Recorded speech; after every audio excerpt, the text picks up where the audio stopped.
both inside and outside of the body, and that is basically the system which is helping us to function at the executive level. अच्छा, आवाज तो काफी ऊंची है। अब ना, अब आपको आ रही है? अगर आपको हल्की आवाज फील हो रही है तो द बेस्ट वे इज कि आप इसको रिफ्रेश कर लें, आप इसको एक बार रिफ्रेश कर लें, then it would be fine. So nervous system का basic function है कि it gathers the information from the inside and outside of the body.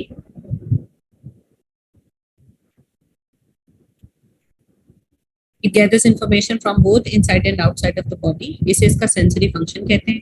Then it processes the human data in the brain in the light of the previous experiences. और इसे क्या कहा जाता है? इसे cognition कहते हैं. Cognition is the way we process our mental data. Cognition is the way we process our mental data. इसे cognitive function कहते हैं, executive function कहते हैं, जिसमें decision making है, प्रॉब्लम सॉल्विंग है, ह्यूमन परफॉर्मेंस है, अटेंशन है, रीजनिंग है, डिसीजन मेकिंग, एग्जेक्टिव थिंकिंग, ये तमाम के तमाम जो टास्क होते हैं ये भी हमारे ब्रेन का फंक्शन उसे इसे कॉग्निटिव फंक्शन या एग्जेक्टिव फंक्शन कहते हैं। और तीसरा इसका फंक्शन मोटर फंक्शन होता है कि ब्रेन ना सिर्फ एग्जेक्टिव फंक्शन में और सेंसिटिव फंक्शन में हमारी मदद कर रहा होता है, बल्कि इस चीज में भी हमारी मदद कर रहा होता है कि कैसे हम एग्जेक्टिव फंक्शंस को रिफाइन आउट करते हैं। एग्जेक्टिव फंक्शंस को रिफाइन आउट करने का क्या मतलब है कि हम लोग किस तरीके से as a human, as a homo sapien as the most prudent, intelligent and wise creature अपने फंक्शंस परफॉर्म कर रहे होते हैं। इसको क्या कहते हैं? इसको होमो सैपियन कैपेबिलिटी या कैपेसिटी कहा जाता है कि आप मोस्ट वाइज क्रिएचर हैं और and as most wise creature in the world आप सबसे बेहतरीन परफॉर्म कर सकते हैं। इसको कहते हैं होमो सैपियन कैपेसिटी और कैपेबिलिटी। बिल्कुल डिसीजन मेकिंग फंक्शंस बेटा। तो इसका मतलब है कि मेनली आपके दिमाग में और आपकी टिप्स पे जब भी एवरीडे साइंस में भी किया होगा, नर्वस सिस्टम की बात आए तो तीन चीजें आनी चाहिए: sensory function, motor function, executive functions. इसको गौर से एक बार देख लें। Sensory functions, motor functions and sensory functions, motor functions and cognitive function, जिसे एग्जेक्टिव फंक्शंस भी कहते हैं। डिसीजन मेकिंग है, थिंकिंग।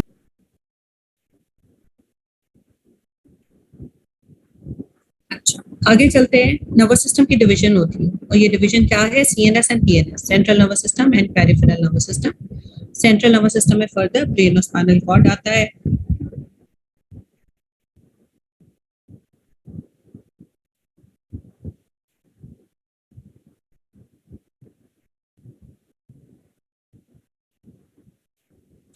ब्रेन में क्या है? Fore brain, mid brain, hind brain, यानी ब्रेन के भी तीन स्ट्रक्चर्स आगे से सब डिवाइड हो जाते हैं। स्पाइनल कॉर्ड में आपकी सेंसरी और मोटर नर्व्स आती हैं, जिसे एफरेंट और इफरेंट नर्व्स कहते हैं। इसकी डिटेल हम आगे जाके पढ़ेंगे, इसलिए अभी आप इसको एक लेवल तक सुन लें। सो नर्वस सिस्टम में सीएनएस आता है और पीएनएस आता है। CNS stand for central nervous system. Central nervous system में ब्रेन और स्पाइनल कॉर्ड है। Peripheral nervous system, peripheral nervous system में हमारी नर्व्स होती हैं और इसके आगे फर्दर टू सिस्टम्स होते हैं, जिसे सोमैटिक और ऑटोनॉमिक नर्वस सिस्टम कहते हैं। अब बेटा गौर से देखिएगा, सोमैटिक, सोमा बॉडी, यानी बॉडी के अंदर जो हमारी नर्व्स खुबी हुई हैं तमाम टिश्यूज में, लिगामेंट्स में, जॉइंट्स में, मसल्स में, वो मसल्स।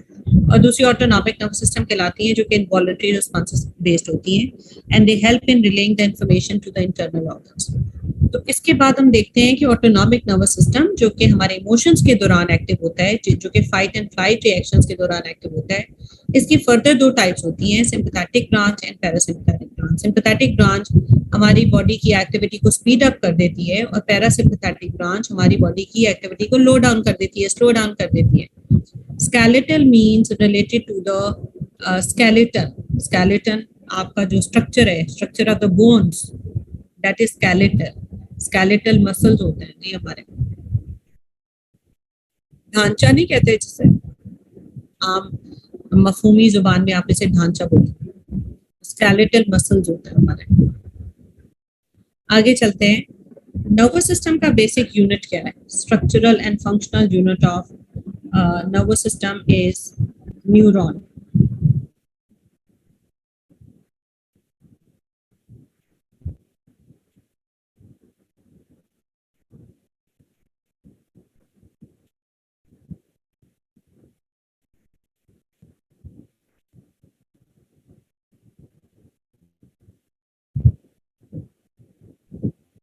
न्यूरॉन, न्यूरॉन के दो हिस्से होते हैं, सोमा और सेल बॉडी, और दूसरा एक्सॉन कहलाता है।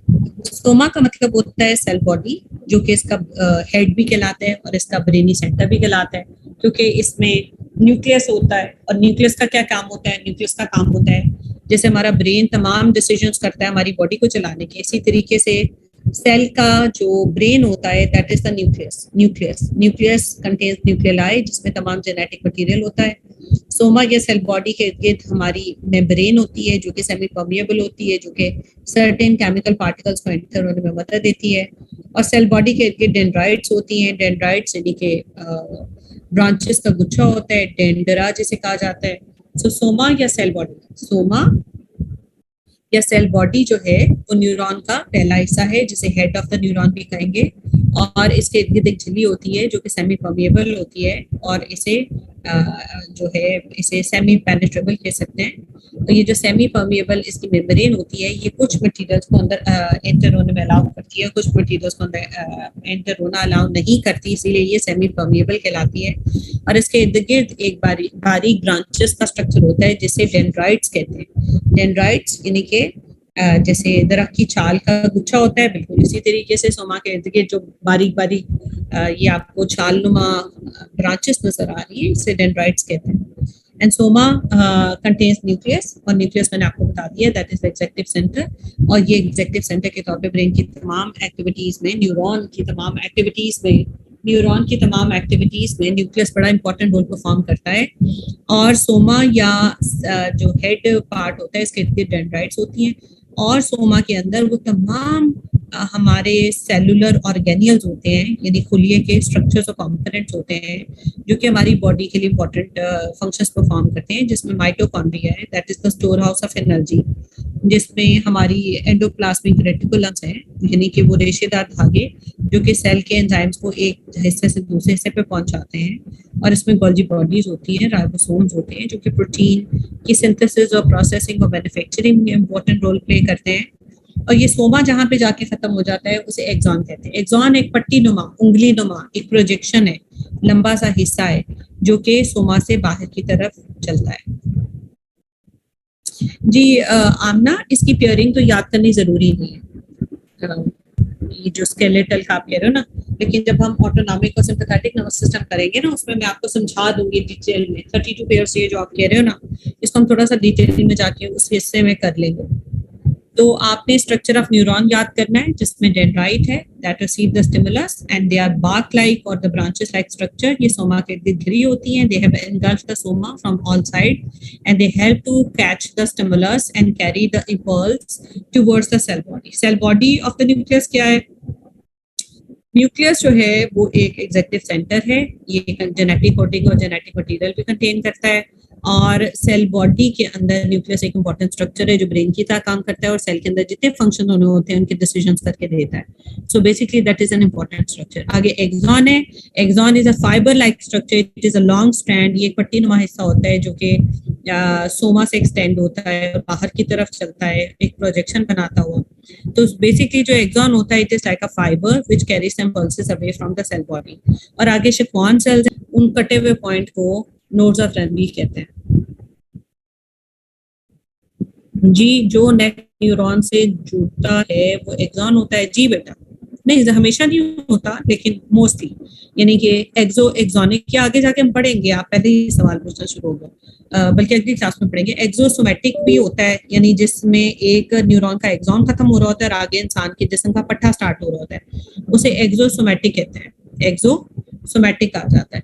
सो डेंड्रोडेंड्राइटिक हो सकता है कि एक न्यूरॉन का भी डेंड्राइट्स खत्म हो रही है और दूसरे नए न्यूरॉन की भी डेंड्राइट स्टार्ट हो रही है, उसे डेंड्रोडेंड्राइटिक आ जाता है। फिर एक्सो एक्सोनिक होता है, जिसमें एक न्यूरॉन का भी एक्सॉन खत्म हो रहा है और दूसरे का भी एक्सॉन स्टार्ट हो रहा है, उसे एक्सो एक्सोनिक कहते हैं। सो डेंड्रोडेंड्राइटिक हो सकते हैं, एक्सो एक्सोनिक हो सकते हैं, एक्सोसोमेटिक हो सकते हैं, डेंड्रोसोमेटिक हो सकते हैं। यानी एक्सोसोमेटिक तब होगा जब एक न्यूरॉन का एक्सॉन खत्म हो रहा है और दूसरे का सोमा या सेल बॉडी स्टार्ट हो रही है, तो उसे एक्सोसोमेटिक। अच्छा, मुझे आप लोगों से इससे पहले एक सवाल पूछना था, इस तरीके से हम आगे के कंटेंट पे जा रहे हैं, पहले इसी को हम फोकस करके देख लेते हैं बेटा। स्ट्रक्चर ऑफ न्यूरॉन को, जिसमें आपने सोमा और एक्सॉन बताना है, सोमा के डेंड्राइट्स बतानी है, न्यूक्लियस बताना है, इसका स्ट्रक्चर फंक्शन बताना है, इसके अंदर की जो सेलुलर ऑर्गेनियल स्ट्रक्चर्स हैं, जैसे आम खुली इंसानी में पाई जाती है, इंसानी खुली आपने याद किया हो गया, ह्यूमन सेल में जैसे तमाम सेलुलर ऑर्गेनियल्स पाए जाते हैं, यानी खुलिये के बेसिक ढांचे पाए जाते हैं, जिसमें गोल्जी बॉडीज है, राइबोसोम्स है, एंडोप्लाज्मिक रेटिकुलम है, माइटोकॉन्ड्रिया है, एक्सेट्रा एक्सेट्रा। तो साइटोप्लाज्म है, सेमी परमेबल मेम्ब्रेन है, वो तमाम चीजें जो है सोमा में पाई जाती हैं। जहाँ पे एक लंबी पट्टी बना के सोमा से दूर जा रहा होता है, इसे इस लंबी स्ट्रैंड या पट्टी को हम लोग एक्सॉन कहते हैं। Axon is a finger like projection. इसके इर्द गिर्द जो नीले रंग की आपको नजर आ रही है, ये एक फैटी शीट होती है, यानी कि चर्बी से बनने वाली, प्रोटीन से बनने वाली एक झिल्ली होती है, जो कि नर्व इम्पल्स को स्पीड अप करने का काम देती है, और इन शिक्वान सेल्स कहते हैं। ये कहीं कहीं पे मिसिंग होती है, ये आपको नजर आ रहा होगा कि कट्स लगे हुए हैं, ये जो कट्स होते हैं ये नोड्स ऑफ रेनवी कहलाते हैं। तो familiarity with the neuron is the first prerogative, first requisite for learning this material. Axon जहाँ पे खत्म होता है उसे एक्सॉनल टर्मिनल कहते हैं। न्यूरॉन की बहुत सारी टाइप्स हैं, sensory neuron, motor neuron, inter neuron.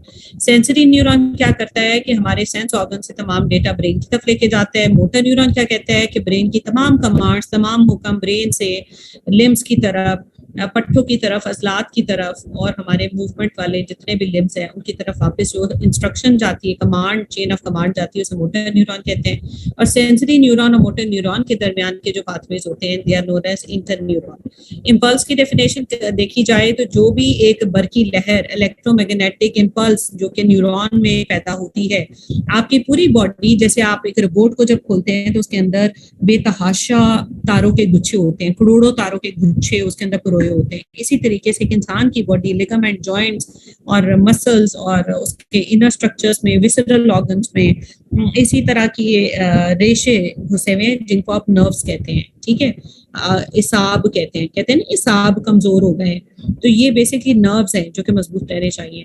तो स्टिमुलस क्या होती है? स्टिमुलस लास्ट टाइम मैंने बताया था, आंखों के लिए लाइट रेस होती हैं, इसी तरीके से कानों के लिए एयर साउंड्स होती हैं, एयर साउंड वेव्स होती हैं, नाक के लिए हवा में तैरने वाले ज़रात या एयरबॉर्न पार्टिकल्स होते हैं, जुबान के लिए केमिकल सेक्रेशंस होती हैं, और स्किन के लिए टच होती है। तो स्टिमुलस माहौल से मिलने वाली इंफॉर्मेशन का कहते हैं। आंखों के लिए वो लाइट रेज होगी, कानों के लिए वो साउंड वेव्स होगी, जुबान की शक्ल में केमिकल पार्टिकल्स होगी, नाक की शक्ल में एयरबॉर्न पार्टिकल्स होगी, और स्किन की शक्ल में tactual, warmth, cold, pressure, pain होगी।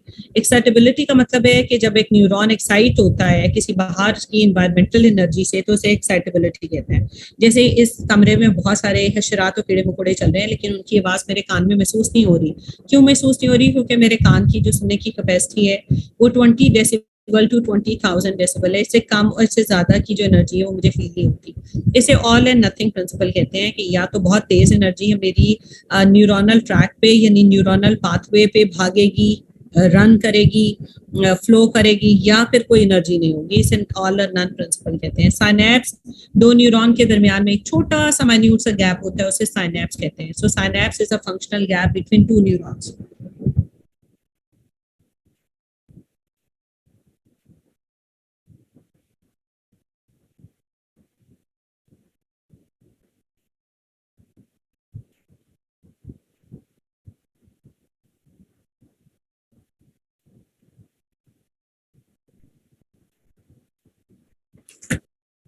So basically, a synapse is a functional gap between two neurons. Synapse is a functional gap between two neurons. बेटा इसे फंक्शनल गैप क्यों कहते हैं? इसे स्ट्रक्चरल गैप नहीं कहते हैं, इसे फंक्शनल गैप कहते हैं। इसे फंक्शनल गैप इसलिए कहते हैं क्योंकि ये किसी भी माइक्रोस्कोप, इलेक्ट्रॉन माइक्रोस्कोप के नीचे नजर नहीं आता, लेकिन फिर भी हमें मौजूद है न्यूरॉन की मूवमेंट और न्यूरॉन के एक्टिविटी पैटर्न से कि it exist. So synapse is a functional gap between two neurons. So synapse is basically a junction. It is a junction between neurons which uses the neurotransmitters. Neurotransmitters are chemical particles. ये आप देख रहे हैं जो neuron diagram में show किया हुआ है, इसमें छोटी छोटी थैलियां तैर रही हैं, और उसमें ब्राउन कलर के जो छोटे छोटे ज़रात हैं उसे न्यूरोट्रांसमीटर्स कहते हैं। जब हमें एंजाइटी होती है तो उसके न्यूरोट्रांसमीटर्स और होते हैं, जब हमें डिप्रेशन होता है न्यूरोट्रांसमीटर्स और होते हैं, जब मोटिवेशन होती है, हंगर है, तो उसके न्यूरोट्रांसमीटर्स और होंगे, अगर थर्स्ट है तो उसके न्यूरोट्रांसमीटर्स डिफरेंट होंगे। इसका मतलब है neurotransmitter are dotted chemical particle that contain neural messages. इधर मैं थोड़ा सा पॉज ले रही हूँ ताकि आप लिख लें इसको कहीं पे। neurotransmitters are chemicals that contain neural messages.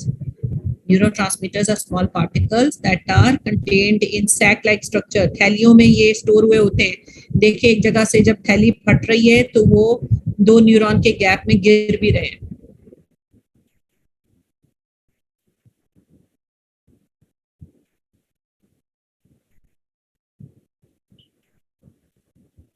So synapse is a functional gap between two neurons. It is a junction where two neurons meet.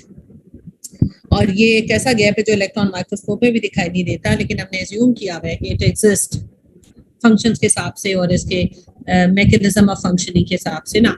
तो एक्सॉन की एंडिंग पे छोटी छोटी थैलियां तैरी होती हैं जिन्हें साइनेप्टिक वेसिकल्स कहते हैं। क्या कहते हैं?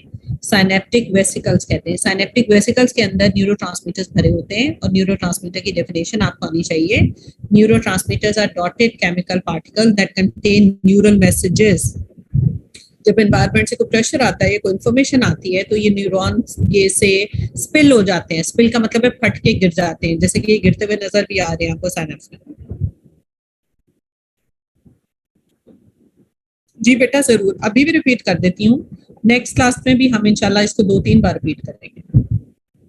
न्यूरॉन जहां पे खत्म हो रहा होता है उससे एक्सोनल टर्मिनल कहते हैं। ठीक है, एक्सोनल टर्मिनल, टर्मिनल खत्म होना, एक्सॉन का यानी आखिरी हिस्सा, एक्सोनल टर्मिनल। जब इसे काट के इलेक्ट्रॉन माइक्रोस्कोप के नीचे देखा जाता है तो इसमें बहुत सारी थैलियां नजर आती हैं। ये देखें जैसे नीले रंग की थैलियां आपको तैरती हुई दिखाई दे रही हैं। ये थैलियों के अंदर ब्राउन कलर के डॉटेड पार्टिकल्स भरे होते हैं, डॉटेड केमिकल पार्टिकल, जिनके ऊपर न्यूरल मैसेजेस होते हैं। कौन से न्यूरल मैसेजेस होते हैं? डिफरेंट तरह के, जैसे मैंने आपको बताया कि हंगर का हो सकता है, थर्स्ट का हो सकता है, टेम्परेचर रेगुलेशन का हो सकता है, एंजाइटी का हो सकता है, फ्रस्ट्रेशन का हो सकता है, होपलेसनेस का हो सकता है, डिप्रेशन का हो सकता है। तो जो भी न्यूरल मैसेज होता है वो न्यूरोट्रांसमीटर की टाइप्स पे डिपेंड करता है। तो ये न्यूरोट्रांसमीटर्स कहाँ स्टोर हुए होते हैं? ये एक्सोनल टर्मिनल में साइनेप्टिक वेसिकल्स के अंदर स्टोर हुए होते हैं। साइनेप्टिक वेसिकल्स क्या होती है? साइनेप्टिक वेसिकल साइनेप्स के पास पाई जाने वाली छोटी छोटी थैलियों या झिल्लियों का नाम है। आगे चलते हैं। हाँ, जब वो फट जाती हैं तो वो वेसिकल्स जब फट जाती हैं तो वो न्यूरोट्रांसमीटर्स सिक्रीट कर देती हैं साइनेप्स में, और साइनेप्स से वो अगले न्यूरॉन में वो न्यूरोट्रांसमीटर एब्जॉर्ब हो जाते हैं और फिर अगले न्यूरॉन में इलेक्ट्रोमैग्नेटिक नर्व इम्पल्स का सिलसिला स्टार्ट हो जाता है। और ये एक सेकंड, गौर से सुनिएगा, साइंटिस्ट अज्यूम करते हैं, न्यूरोफिजियोलॉजिस्ट अज्यूम करते हैं कि ये एक सेकंड के 1000 पार्ट पे होता है, 1000 पार्ट पे होता है, 1000वें हिस्से पे होता है। ठीक है, अच्छा जी। So here is the whole point. अच्छा, फिर आपने रिफ्लेक्स आर्क सुना होगा। रिफ्लेक्स आर्क तब होती है जब आप किसी नोकीली चीज को आपका पैर लग जाए या जब आप किसी गर्म चीज को छू जाए तो आपको रिफ्लेक्स आर्क होती है। रिफ्लेक्स आर्क का क्या मतलब होता है? रिफ्लेक्स आर्क का मतलब होता है कि आपका हाथ या पैर उस तकलीफदेह चीज से ऑटोमेटिकली हट जाता है। तब ब्रेन तक इंफॉर्मेशन नहीं जा रही होती, spinal cord automatically painful stimuli से दूर होने का डायरेक्शन देता है, कमांड देता है। इसे हम कहते हैं रिफ्लेक्स आर्क। ये sensory neurons take the messages to the spinal cord. Spinal cord processes that the stimuli और द आउटसाइड स्टिमुलाई, माहौल का जो फैक्टर है वो पेनफुल है, और एकदम से हमारा हाथ या पैर उस पेनफुल स्टिमुलाई से हट जाता है। मोटर न्यूरॉन हमारा काम करता है और वो पीछे हटा लेता है इसको, और सेंसरी और मोटर न्यूरॉन के दरमियान में जो न्यूरॉन होते हैं उन्हें इंटर न्यूरॉन कहते हैं। अब हम इस रिफ्लेक्स आर्क में पाए जाने वाले डिफरेंट कॉन्सेप्ट्स की बेसिक डेफिनेशन को देख लेते हैं। रिसेप्टर, रिसेप्टर रिसीव करने वाला एजा, receptor. It reacts to a stimulus. Afferent pathway that is known as sensory neuron. Efferent pathway उसे motor neuron कहते हैं। motor neuron कमांड लेके जाता है, sensory neuron sensation डिटेक्ट करता है, और इन दोनों के दरमियान जो कनेक्शन फॉर्म करता है that is interneuron. इफेक्टर क्या होता है? मसल फाइबर, यानी कि जब हम पाँव हटाते हैं या टांग हटाते हैं या कोहनी हटाते हैं या हाथ हटाते हैं तो हमारा इफेक्टर काम कर रहा होता है। अच्छा, इस सारे मैकेनिज्म को रिफ्लेक्स आर्क या स्पाइनल रिफ्लेक्सेस कहते हैं।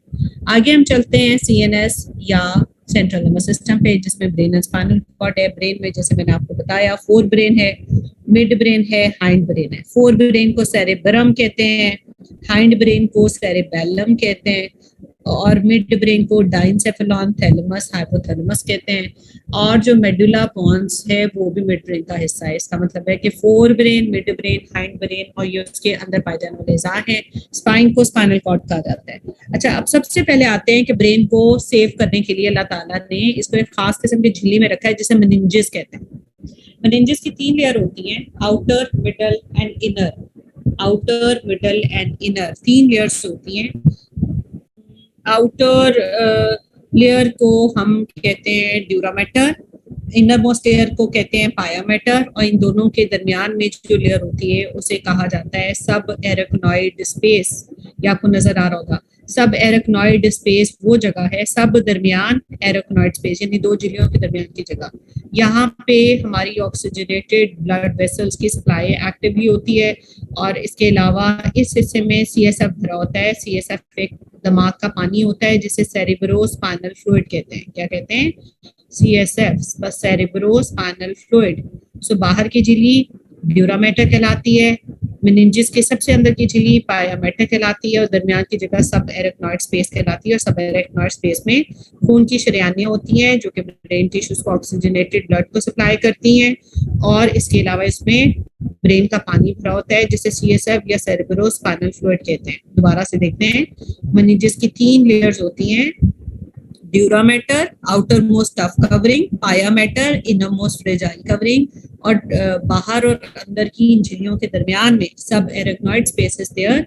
सब arachnoid space is the one जहाँ पे सर्कुलेशन वाली ऑक्सीजनेटेड ब्लड लेकर जाने वाली वेसल्स पाई जाती हैं जो कि ब्रेन को ऑक्सीजनेटेड ब्लड प्रोवाइड करती हैं। और इसी हिस्से में सीएसएफ पाया जाता है। What is CSF? CSF is cerebro spinal fluid. Cerebro spinal fluid, CSF यानी दिमाग का पानी। सीएसएफ का क्या फंक्शन होता है? सीएसएफ हमारे ब्रेन की वेस्ट सब्सटेंसेस को रिमूव करने में मदद देता है। सीएसएफ हमारे ब्रेन को न्यूट्रिएंट्स प्रोवाइड करने में मदद देता है। सीएसएफ हमारे ब्रेन को शॉक एब्जॉर्बेंट बनाता है यानी कि झटकों के दौरान डैमेज होने से बचाते हैं, या मामूली ठोकर लगने में ब्रेन को डैमेज होने से बचा लेता है। सीएसएफ, ये सारे सीएसएफ सेरेब्रो स्पाइनल फ्लूइड के फंक्शन है। दोबारा से सुनते हैं, अल्लाह ताला ने ब्रेन को इंसानी जिस्म का सबसे फ्रेजाइल स्ट्रक्चर बनाया है, इसलिए उसको महफूज करने के लिए अल्लाह ताला ने बॉडी की सबसे टफ हड्डी यानी क्रेनियम या स्कल को रखा है जिसके अंदर ब्रेन होता है। लेकिन स्कल के अलावा, क्रेनियम या स्कल के अलावा एक झिल्ली का निजाम है जो कि ब्रेन के इर्द गिर्द होती है, इसे मेनिंजेस कहते हैं। मेनिंजेस में 3 लेयर्स होती हैं, dura mater, outermost tough covering, pia mater, innermost fragile covering, और इन दोनों के दरमियान में सब एरेक्नॉइड स्पेस। सब एरेक्नॉइड स्पेस में ऑक्सीजनेटेड ब्लड सप्लाई करने वाली वेसल्स होती हैं। इसके अलावा इसमें सीएसएफ यानी ब्रेन का पानी भरा होता है। CSF stands for cerebro spinal fluid, और सीएसएफ ब्रेन के वेस्ट सब्सटेंसेस रिमूव करता है, ब्रेन को न्यूट्रिएंट्स प्रोवाइड करता है, ब्रेन को बैलेंस रखने में मदद देता है, ब्रेन को का वजन डिस्ट्रीब्यूट करने में मदद देता है, और ब्रेन को शॉक एब्जॉर्बेंट बनाता है। ब्रेन को शॉक एब्जॉर्बेंट बनाता है। आगे चलते हैं, ब्रेन के जो रीजन हैं उसमें सबसे पहले फोर ब्रेन आते हैं। फोर ब्रेन में हमारे सेरेब्रम है, थैलेमस है, मेडुला है, ब्रेनस्टेम है, हाइपोथैलेमस है, सेरेबेलम है। ये ब्रेन के मेजर हिस्से हैं। इसको एक बार वैसे याद जरूर कर लीजिएगा, इंपॉर्टेंट है। इसमें सबसे पहले हम सेरेब्रम पे काम करेंगे जो दिमाग का सबसे इंपॉर्टेंट हिस्सा है, जो प्रोमिनेंटली दिखाई देता है, क्रॉस सेक्ट करके, डायसेक्ट करके देखने में जो नजर आता है, that is known as cerebrum. That is the largest portion of the brain. That is the largest portion of the brain.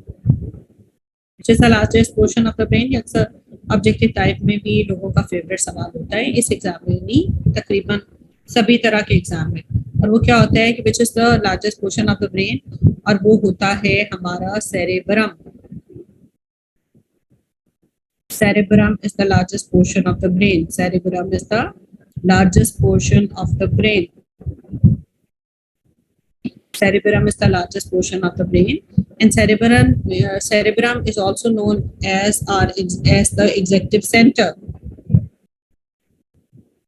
Cerebrum is also known as the executive center. Executive centres का क्या मतलब होता है कि ये सारे हमारे problem solving, reasoning, analysis, deeper thinking और इस तरीके के फंक्शंस परफॉर्म करता है। Deeper functions, executive functions, reasoning के फंक्शंस, एनालिसिस के फंक्शंस परफॉर्म करता है। ठीक है, So cerebellum is the largest portion of the brain. It is associated with the most executive functions. Please don't mind if I get a little bit slow because that is the need of the time. बहुत सारे बच्चों को बहुत speed से जल्दी से नहीं याद होता है, स्पेशली द वंस जिनका साइकोलॉजी से बहुत गहरा वहरा ताल्लुक नहीं है। तो इसलिए बेहतर है कि प्लीज आप थोड़ा सा जिन बच्चों को आता है वो बर्दाश्त करें और उसको चेक करते रहें। Cerebrum is the largest portion of the brain. अच्छा, सेरेब्रम अब दो खुरों पे बेस्ड है।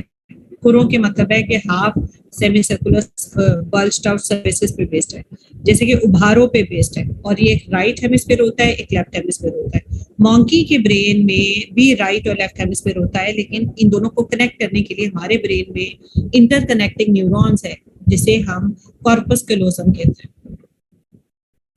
जी जी बिल्कुल, और इंशाल्लाह अभी तो हम पढ़ रहे हैं ना, तो अब हम इसको दोबारा पढ़ेंगे। लेकिन मेरी बड़ी ख्वाहिश है, एकेडमी के वैसे सेट पैरामीटर्स हैं, लेकिन मैं रिक्वेस्ट कर भी सकती हूँ सर नवीद को, पता नहीं आप अग्री करें नहीं करें, ये जो ऐसे वाले टॉपिक्स होते हैं ना, ये सिंगल सिंगल क्लास में करके पढ़ने चाहिए। जैसे मैं आज आपको पढ़ाऊँ तो कल भी पढ़ा दूँ। तो आप लोगों से मैंने ये पूछना था कि बाय ऑल मीन्स आपका 9:30 से 11 का टाइम फ्री नहीं होता? मेरा तो ख्याल है शॉर्टर टाइम की क्लास और रूटीन से और रिदम से और फ्रीक्वेंसी से वो तो ज्यादा अच्छी होती है, स्पेशली साइकोलॉजी जैसे सब्जेक्ट के लिए, जैसे ना क्रिमिनोलॉजी है, जेंडर स्टडीज है, बिजनेस एड है। तो उसमें क्या होता है, वो आप 3 घंटे 5 घंटे पे ले जाते हैं, लेकिन ऐसी वाली क्लासेस जो होती है ना, वो रिदम में, रूटीन में, रेगुलरिटी में ज्यादा अच्छी रह जाती है। लेकिन अरूज कोई बात नहीं, 1.5 घंटे की क्लास तो जल्दी से गुजर जाती है ना। तो आज तो वैसे बाय ऑल मीन्स वैसे ही 11:15 बजे ना मेरी इंटरनेशनल प्रोफेसर के साथ अमेरिका में ना ऑनलाइन मीटिंग है, तो आई would be winding up by 11:15। लेकिन ये है कि मैं सर नबी से रिक्वेस्ट करूंगी अगली क्लास में मैं थोड़ा सा ज्यादा टाइम भी ले लूंगी, यानी 15-20 मिनट ज्यादा भी ले लूंगी आज का टाइम कवर अप करने के लिए। लेकिन ये है कि मैं आपसे रिक्वेस्ट करूंगी कि आप इसकी ज्यादा क्लासेस रखें और इसको वाइंड अप कर लें। बिल्कुल एग्जैक्टली, फ्राइडे सैटरडे संडे अगर हम 1.5 घंटे की क्लास इस तरीके से कर लें ना, तो आप इंजॉय भी करेंगे, समझ भी आएगा, आपके बिल्कुल स्टोर हो जाएगा दिमाग में। तो वो वाला स्पिरिट होना चाहिए। रट्टे तो ज़ाहिर है हर बच्चे ने मारना ही है एग्जाम के पास जाके, अब एग्जाम के दिन ही आ रहे हैं, लेकिन ऐसे कुछ ज्यादा होता है कि रेपिटेशन से ज्यादा बेहतर रह जाता है। एनी हाँ, चलें इसको लेके चलते हैं, इसको डिस्कस करते हैं, क्योंकि 11-10 तक ही मेरा ख्याल है मेरे पास टाइम होगा। अभी मैं व्हाट्सएप पे वैसे चेक ही कर रही हूँ उनकी कोई अपडेट आती है, जैसे ही वो आएगी तो फिर I would be winding up the class and we will be taking it onwards to the next class इंशाल्लाह। अच्छा जी, so cerebrum is the largest portion of the brain, और जब हम सुपरा ऑर्ड से देखते हैं ना, यानी ऊपर से देख रहे होते हैं, तो हमें यही नजर आता है। आम जुबानों में जब भी हम कहीं पे डायग्राम शो करते हैं तो यही वो हिस्सा होता है जिसे हम ब्रेन कह रहे होते हैं। अब इसमें बेटा 3 चीजें समझने वाली है। Right side of hemisphere, hemi का मतलब होता है आधा, स्फीयर का मतलब है कुर्रा, हेमिस्फीयर, ब्रेन का आधा कुर्रा हमारी बॉडी के ऑपोजिट हिस्से को कंट्रोल करता है, यानी right hemisphere control left side of the body. गौर से सुनिएगा, right hemisphere control left side of the body and left hemisphere control right side of the body. इसलिए अगर राइट हेमिस्फीयर में क्लॉट आए तो जिस्म का लेफ्ट हिस्सा पैरालाइज हो जाता है, और अगर ब्रेन के लेफ्ट हिस्से में क्लॉट आए तो बॉडी का राइट वाला हिस्सा पैरालाइज हो जाता है। सो हमेशा याद रखिएगा कि right hemisphere control left side of the body, left hemisphere control right side of the body. और ये जो हेमिस्फीयर जो हमारे होते हैं, इनको फर्दर 4 लोब्स में डिवाइड किया जाता है। इन लोब्स को हम बाद में पढ़ते हैं। वैसे फोर ब्रेन में हमारे जो हेमिस्फीयर्स हैं वो 4 हैं सेरिब्रम के अंदर, frontal lobe, parietal lobe, occipital lobe और टेम्पोरल लोब। इनको हम डिटेल से पढ़ते हैं आगे जाके, लेकिन अभी आप ये देखें कि हमारा ब्रेन 2 खुरों पे बेस्ड है, right hemisphere and left hemisphere. Monkey का ब्रेन भी 2 खुरों पे बेस्ड होता है, राइट हेमिस्फीयर, लेफ्ट हेमिस्फीयर, लेकिन हमारा ब्रेन एक दूसरे में राइट एंड लेफ्ट हेमिस्फीयर के दरमियान न्यूरॉन्स के इंटरकनेक्टिंग पाथवेज की वजह से जुड़ा हुआ है, यानी राइट का डेटा लेफ्ट में जाता है, लेफ्ट का डेटा राइट में जाता है, और ये पैरेलल प्रोसेसिंग जारी रहती है। तो इसलिए हमारा ये ब्रेन एक कोऑर्डिनेटेड फॉर्म में इकट्ठा मिलकर काम कर रहा होता है। लेकिन मॉन्की के ब्रेन में ये इंटरकनेक्टिंग पाथवेज जिसे कॉर्पस कैलोसम कहते हैं, कॉर्पस कैलोसम, ये इसमें लिखा हुआ है, जैसे इंची टेप नहीं बनती मेजरिंग टेप, उसकी तरह से देखें दोनों कुरों के दरमियान में लिखा हुआ है corpus callosum, corpus callosum. So corpus callosum connects right hemisphere with the left hemisphere. दोबारा से चलते हैं। The largest portion of the brain is known as cerebrum cerebrum contains various folds and bulges. जब हम इसे देखते हैं तो ये हमें तहनुमा शक्लों में दिखाई देता है, उभार नुमा शक्लों में दिखाई देता है। और सेरिब्रम के दो कंपोनेंट्स होते हैं, right hemisphere and left hemisphere. Right hemisphere control left side, left part of the body, left hemisphere controls right part of the body, and right and left hemispheres are interconnected by means of thick networks of neurons known as corpus callosum. So corpus callosum connects right hemisphere with the left hemisphere and left hemisphere with the right hemisphere. अच्छा, इस corpus callosum और दोनों hemispheres के ऊपर एक मोटी सी grey colour की झिल्ली हमें दिखाई देती है जब हम ब्रेन की टॉप्सी करते हैं, डायसेक्ट करते हैं, उसे कहते हैं सेरिब्रल कॉर्टेक्स। सेरिब्रा हेड, ग्रीक में सेरिब्रा का मतलब है हेड, आप लिख लें, और कॉर्टेक्स का मतलब होता है ब्रांचेस। ग्रीक में सेरिब्रा का मतलब होता है head, cerebra means head and cortex means branches. So cerebral cortex is a thick gray layer which is found on the superficial side of the right and left hemisphere. और ये जो grey matter होता है ये हमारा intelligence का indicator होता है। The more the gray matter, the better intelligent we are. The more the gray matter, the better intelligent we are. The more the gray matter, the better intelligent we are.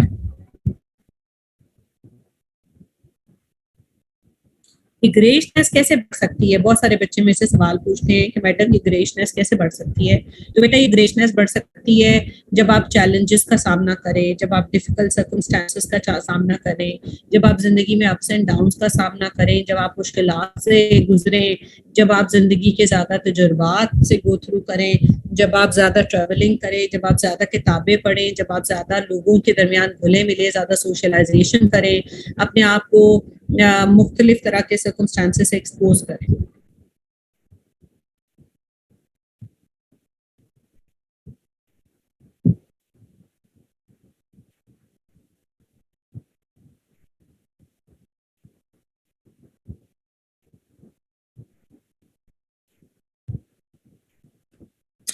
सो क्या है right hemisphere and left hemisphere? Cerebrum is the largest portion of brain. It contains two hemispheres, दो आधे पूरे, right hemisphere, left hemisphere. Right hemisphere controls left side of the body, left part of the body. Left hemisphere controls right part of the body, and right and left hemisphere are interconnected by means of the clustered interconnecting neuronal pathway known as corpus callosum. अच्छा, cerebral hemisphere के ऊपर एक greyish झिल्ली पाई जाती है, a layer that is found in shades of gray on the superficial side of the cerebrum is known as cerebral cortex, और ये grey matter भी कहलाता है। The thicker the gray matter, the better intelligent a person is. और ये grey matter क्यों grey दिखाई देता है? क्योंकि ये हमारे न्यूरॉन्स की सेल बॉडीज होती हैं। जितनी सेल बॉडी ज्यादा बनती जाती हैं उतने हमारे मेमोरी ट्रेसेस एंड पाथवेज और इंफॉर्मेशन पाथवेज ज्यादा बनना शुरू हो जाते हैं। हाँ जी, ज्यादा लर्निंग की, ज्यादा एक्सपीरियंसेस हो गई, तो उसके नतीजे में क्या हुआ? उसके नतीजे में हमारी जो ग्रेशनेस है सेरेब्रम के ऊपर पाए जाने वाले सेरेब्रल कॉर्टेक्स की जो मोटाई है वो ज्यादा होना शुरू हो गई।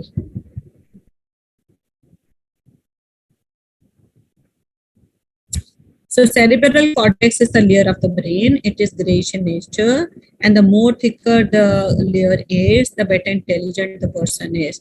और इसमें दो तरह की, इसके नीचे अगर थोड़ा सा जाएं तो इसमें दो तरह के उभार मिलते हैं जिसे हम लोग सल्की एंड जायरी कहते हैं। सल्की एंड जायरी, सल्की एंड जायरी, जैसे एक दुबई को लेकर लपेटना शुरू कर दें तो उसके अंदर कुछ उभार बन जाते हैं। बिल्कुल इसी तरीके से अगर ब्रेन की ये पट्टियां हम खोलना शुरू कर दें तो 1.5 किलोमीटर, ये देखिए आम हानत वाला भी एक एडल्ट ब्रेन होगा तो उसकी ये पट्टी खुलते खुलते 1.5 किलोमीटर जितनी खोली जा सकती है लंबाई में, तो इतनी लंबी ये खुल सकती है। इसका मतलब है कि जो भार बनते हैं इसमें कुछ गहराई के हिस्से हैं, कुछ ऊंचाई के हिस्से हैं, तो जो इन्हें हम लोग कहते हैं जायरी एंड सल्की, उभरे हुए से को जायरी कहते हैं, और जो नीचे की तरफ ढलवान बनती है, जो डीपर फिशर्स बनते हैं, उनको सल्काई कहते हैं, सल्की कहा जाता है। अच्छा, फिर इसके बाद क्या है कि हम लोग अगर इसी में फर्दर देखें तो हमें बेसल गैंग्लिया दिखाई देता है। ग्रे मैटर के मोटे मोटे दाने बने होते हैं middle portion of the brain में, जो कि माइक्रोस्कोप से नजर आते हैं, बेयर आई से, खाली आंख से दिखाई नहीं देते, इसे बेसल गैंग्लिया कहते हैं। They are the message of the grey matter in each hemisphere which are involved in the control of voluntary muscle movement. आगे मेडुला है एंड मेडुलरी बॉडी है, that is the white matter of the cerebrum and it consist of myelinated axons. इसमें commissural fibres होती हैं, projection fibres होती है, association fibres होती है, तो लिखने की जरूरत नहीं है, सब पढ़ सकते हैं। बेसल गैंग्लिया में इंपॉर्टेंट है, वो मैंने आपको करवा दिया है, that is important from the exams point of view. आगे जैसे मैंने आपको जिक्र किया था कि जो सेरेब्रल कॉर्टेक्स होता है उसको डिवाइड किया जा सकता है, और ये frontal lobe, parietal lobe, temporal lobe और occipital lobe. Frontal lobe is a motor area and that is involved in movement, in planning and in coordinating behavior.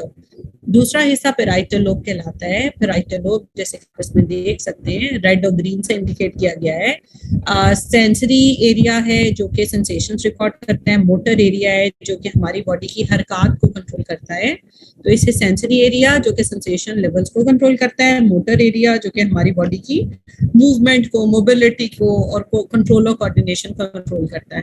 और फ्रंटल लोब हमारा एग्जीक्यूटिव सेंटर होता है जो माथे के बिल्कुल बैक साइड पे होता है। ये हमारी मेजर डिसीजन मेकिंग में, प्रॉब्लम सॉल्विंग में और रीजनिंग में, एनालिसिस में, डीपर थिंकिंग में, क्रिटिकल अप्रेजल में हमारी मदद करता है। इसे कहते हैं एग्जीक्यूटिव सेंटर और इसे फ्रंटल लोब एरिया भी कहा जाता है। फिर टेम्पोरल लोब है। टेम्पोरल लोब हमारे फर्शी हिस्से पे येलो कलर का पाया जाता है। ये हमारी सेंस ऑफ स्मेल को कोऑर्डिनेट करता है, सेंस ऑफ हियरिंग को कोऑर्डिनेट करता है, और यहीं पे स्पीच के सेंटर्स पाए जाते हैं। स्पीच के सेंटर्स को ब्रोका एंड वर्निक एरिया कहते हैं। स्पीच के सेंटर्स को ब्रोका एंड वर्निक एरिया कहते हैं। तो आप इस डायग्राम की लेबलिंग को प्लीज याद कर लीजिएगा, दैट इज डेफिनेटली इंपॉर्टेंट। अब आ जाते हैं ऑरेंज कलर का, जो बिल्कुल दिमाग के पिछले का हिस्सा है, उसे कहते हैं ऑक्सीपिटल लोब, और ये विजन और विजुअल प्रोसेसिंग और विजुअल सिंथेसिस से रिलेटेड होता है। सो बेसिकली हमारे जो रीजन्स बनते हैं frontal lobe, parietal lobe, temporal lobe, occipital lobe. दोबारा सुन लीजिएगा, फ्रंटल लोब फोरहेड के पीछे होता है, और फ्रंटल लोब जहाँ खत्म होता है वहां से दूसरा लोब स्टार्ट हो जाता है जिसे पेराइटल लोब कहते हैं। पेराइटल लोब के बिल्कुल फर्शी हिस्से पे, नीचे के हिस्से पे टेम्पोरल लोब पाया जाता है जो सेंस ऑफ हियरिंग और स्मेल में काम करता है। और ब्रेन की सेरेब्रल कॉर्टेक्स की बिल्कुल बैक साइड पे, यानी back of the forehead, forehead के बिल्कुल पीछे बैक साइड का जो हिस्सा होता है गर्दन से ऊपर, उसे हम लोग ऑक्सीपिटल लोब कहते हैं, और ये विजन और विजुअल प्रोसेसिंग के फंक्शंस को कोऑर्डिनेट करता है। अच्छा, स्पेशल एरियाज में ब्रोका एरिया और वर्निक एरिया है जो कि स्पीच के फंक्शंस को कोऑर्डिनेट करते हैं। ब्रोका एरिया हमारी स्पीच एक्सप्रेशन में मदद देता है, और वर्निक एरिया हमारी speech understanding, speech perception, speech synthesis में हमारी मदद देता है। एक और स्पेशल ब्रेन का region limbic cortex, limbic system कहलाता है। The word limbus comes from a Greek word, और लिम्बस का मतलब होता है बॉर्डर, चूंकि ये सिस्टम दिमाग के दरमियान के हिस्से में बॉर्डर की शक्ल में अपेयर होता है, इसलिए इसे लिम्बिक सिस्टम कहा जाता है। The word limbic comes from the Greek word limbus, and limbus means border. दोबारा से सुने, the word limbic comes from the word limbus, a Greek word limbus, which means border. Since this portion forms in the middle portion of the brain, a border, so that is why it is known as limbic system. Limbic system में एक चीज नहीं होती, limbic system में बहुत सारे functions शामिल होते हैं। सबसे इंपॉर्टेंट फंक्शन ये होता है कि इमोशंस में बड़ा इंपॉर्टेंट रोल प्ले करता है। लिम्बिक सिस्टम हमारे इमोशंस के एक्सप्रेशन में, हमारे इमोशंस के सिंथेसिस में, हमारे इमोशंस के कंट्रोल में बड़ा इंपॉर्टेंट रोल परफॉर्म करता है। Limbic system plays a very important role in synthesizing, perceiving, coordinating, perceiving and responding towards emotions. Limbic system. Limbic system एक सिस्टम है जिसके अंदर मजीद बहुत सारे रीजन्स होते हैं। कौन से रीजन्स होते हैं? एमिगडाला है, हिप्पोकैम्पस है, सेप्टम है। Amygdala, hippocampus, septum, basal ganglia, thalamus, hypothalamus, pituitary gland. Amygdala, hippocampus, septum, basal ganglia, thalamus, hypothalamus, pituitary gland. इसे लिम्बिक सिस्टम कहते हैं। The word limbic comes from the word limbus. It is a Greek word which means border. So limbic system is the system. Limbic system is the system that contains various structures, and these structures coordinate their efforts and this limbic system plays a very important role in emotions coordination, emotion synthesis, etc. etc.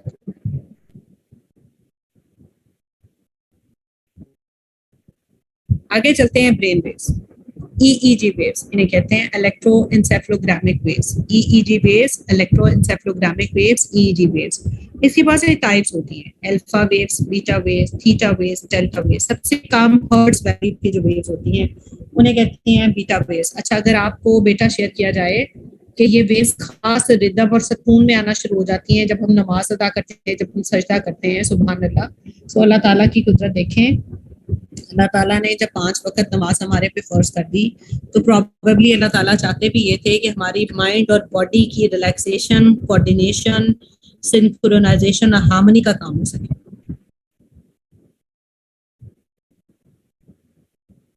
इसीलिए हम देखते हैं कि नमाज के दौरान, recitation के दौरान हमारा ब्रेन एकदम कोऑर्डिनेशन, कंट्रोल, हार्मनी और सिंक्रोनाइजेशन में आ जाता है. लेकिन ये उस नमाज के लिए दिस इज फाउंड करेक्ट, वो नमाज जो कि कंसंट्रेशन से पढ़ी जाए, वो नमाज जो कि कंसंट्रेशन से पढ़ी जाए, वो नमाज जो कंसंट्रेशन से पढ़ी जाए. ठीक है. सो इसमें सबसे पहली वेव्स हैं बीटा वेव. जब हम जाग रहे होते हैं, जब हमारी बॉडी इर्ताश में होती है, फ्रिक्शन में होती है, रेजिस्टेंस में होती है, तो बीटा वेव्स एक्टिव होती है. इसकी जो हर्ट्ज वैल्यू होती है वो 15 to 30 हर्ट्ज है. इसकी जो हर्ट्ज वैल्यू है that is 50 to 30 hertz, and it is there when we are awake, when we have normal alert consciousness, when we are awake, when we have alert normal consciousness. तो इसे कहते हैं beta waves. और ये 15 to 30 hertz होती हैं और ये एब्रप्ट वेव्स होती हैं. जैसे जैसे हमारी बॉडी सुकून में आना शुरू हो जाती है, हम काम हो जाते हैं, रिलैक्स हो जाते हैं, पुरसुकून हो जाते हैं, तो ये 9 to 14 हर्ट्ज में चेंज हो जाती हैं.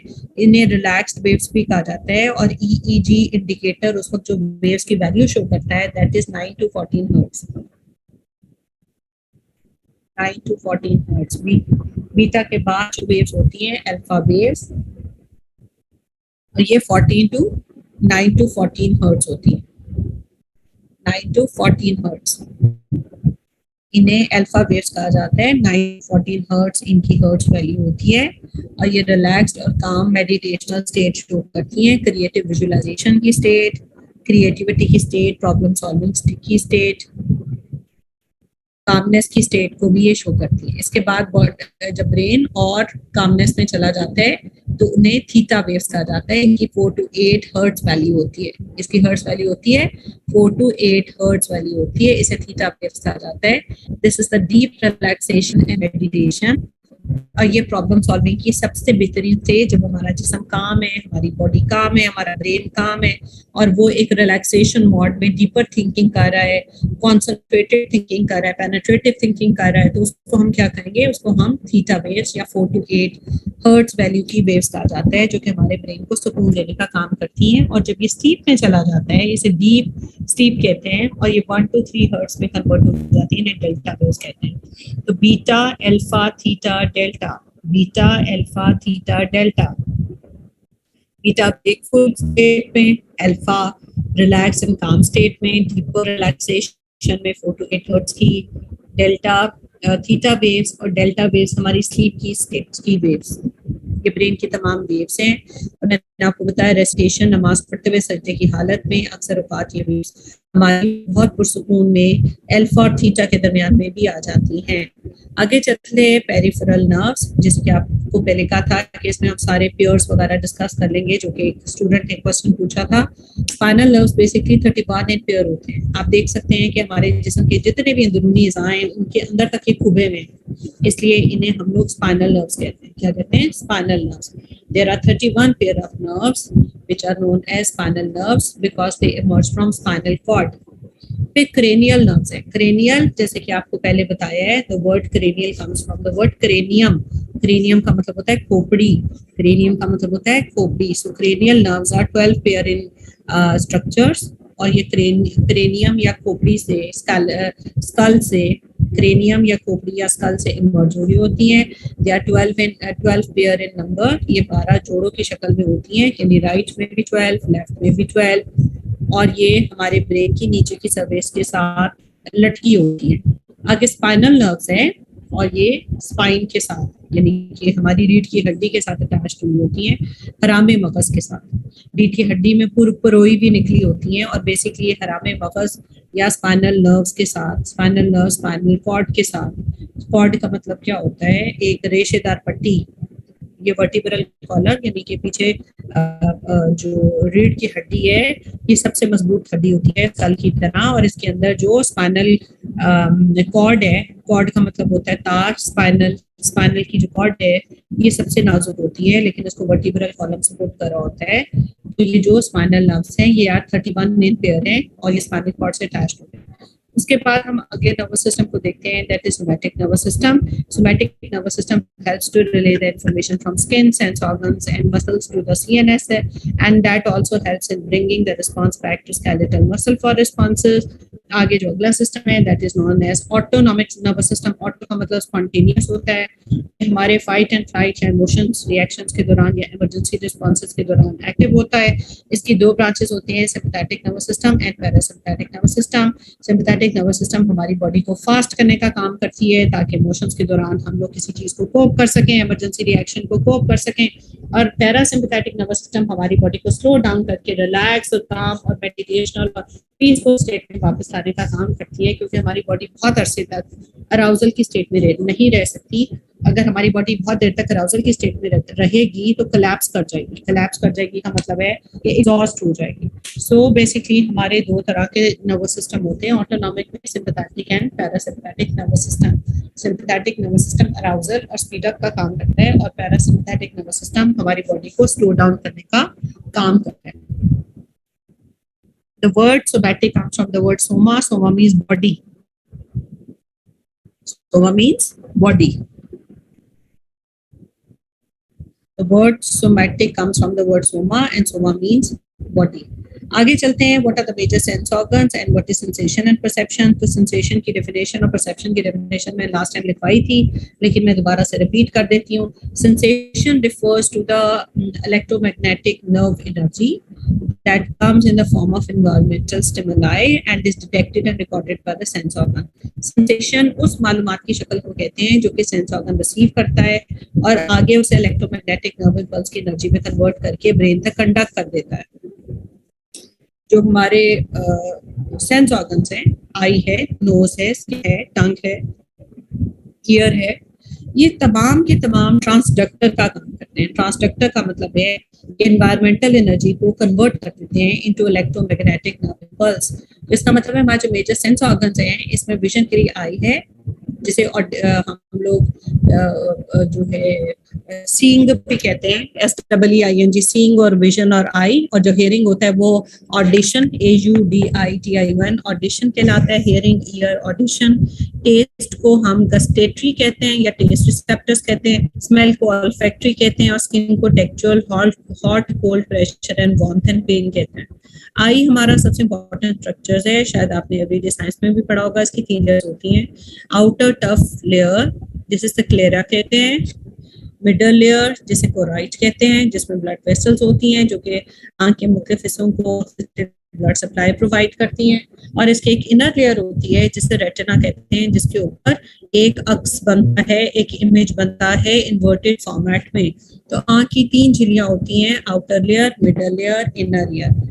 आउटर लेयर को स्क्लेरा, मिडल लेयर को कोराइट और इनर लेयर को रेटिना कहते हैं। अच्छा बेटा, इसको हम ना दोबारा से रिपीट करेंगे। And now I would like to seek your an exit from your class. In our next class, we are going to compensate for this 30 minutes time. और आज मेरी एक मीटिंग है, I cannot postpone it. और है भी US में, तो वो उनके मॉर्निंग के 11:30 हुए हैं, तो जाहिर है मुझे यहाँ से क्लास एग्जिट करके वहाँ कनेक्ट करते हुए 15-20 मिनट लग जाएंगे। 11:30 पे वैसे मीटिंग का टाइम है। So I would like to wind it up here. अच्छा जी, मैं बेटा इसको शेयर कर देती हूँ, फिर मैं जाती हूँ।